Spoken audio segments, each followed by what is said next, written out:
નમસ્કાર, આપ જોઈ રહ્યા છો ગ્રોથ નાવ ન્યૂઝ ને હું છું આપની સાથે કિંજલ। સમાચારની શરૂઆત કરીએ તો રથયાત્રા પર્વ ઉપર મામેરાનું વિશેષ મહત્વ હોય છે, ત્યારે આ વર્ષે પણ રથયાત્રામાં 2 મામેરા કરવામાં આવશે।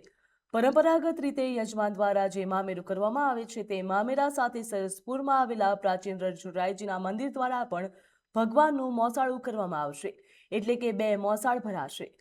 25 વર્ષ બાદ ફરીથી જૂના રણછોડજી મંદિર દ્વારા મામેરાની પરંપરા શરૂ કરવામાં આવશે। ભગવાન જગન્નાથજીની 149મી રથયાત્રા નિમિત્તે સરસપુરની ભાગા ભગતની પોળ સ્થિત રણછોડરાયજી મંદિરે 147 વર્ષ જૂની જગતમામા મામેરા પરંપરાના ભાગરૂપે આ વખતે પણ મામેરું કરવામાં આવશે।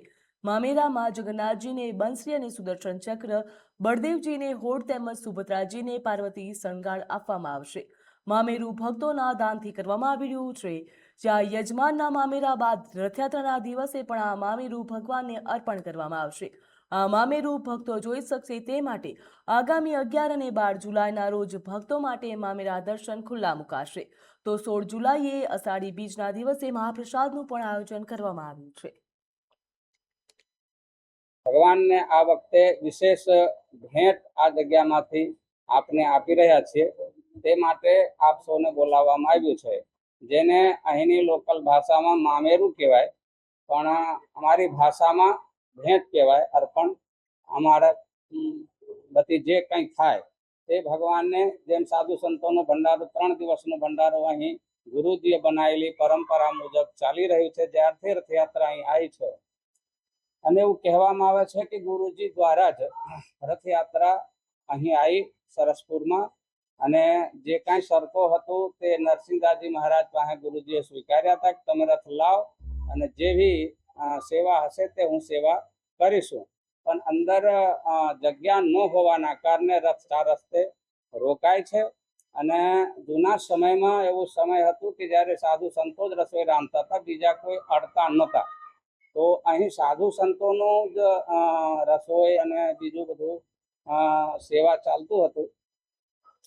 અને અમારા પોલના ગામના બધા રહીશો અહીં આવીને સેવા આપતા હતા, પણ અહીંથી છેક ભગવાન સુધી પહોંચી ન શકાય, માટે આ જે મામેરાનું કાર્યભાર છે તે સામે રણછોડરાયજી મંદિર મહારાજને અર્પણ કરવામાં આવ્યો હતો।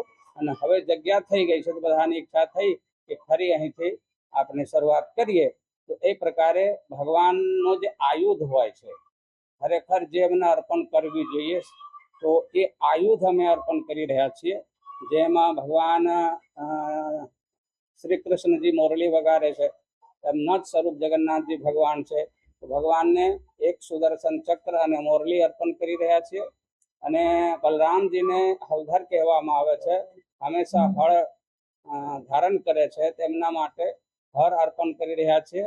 અને બેન સુભદ્રા માટે 16 શણગાર, જેમાં સોના ચાંદી આદિનું જે બી દાગીના હશે, વસ્ત્ર હશે, વાઘા હશે, મકુટ હશે, તે બધું અર્પણ કરાશે।